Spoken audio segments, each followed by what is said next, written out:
We're past the midpoint of 2016's legislative session. At this same time last year, things were starting to unravel.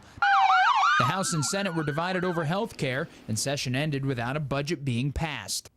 A year later, the two chambers have already passed their respective budgets, but they're about $1 billion apart. House Democratic leader Mark Pafford isn't worried yet. I think if you look back, it's probably on a normal schedule. I mean, they could ramp it up and shut it down pretty quickly, I think, and try to get a budget to the governor before the end of session. I think that's still possible. There won't be any budget conferences this weekend, but Florida's House Speaker says he expects them next week. One of the holdups, a tax cut package. The House is backing the governor's $1 billion, mostly corporate tax cut plan. The Senate says everyone has to give a little.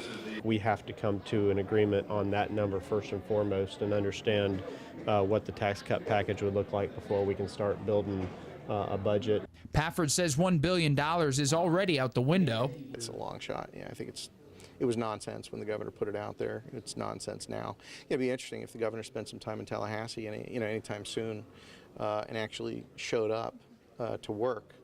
But apparently that's one job he doesn't want to show up for. One thought, the legislature could give the governor a budget early and possibly override any vetoes he may make. They'd have to come to an agreement in about 2 weeks to potentially make that happen. Reporting in Tallahassee, I'm Matt Gelka.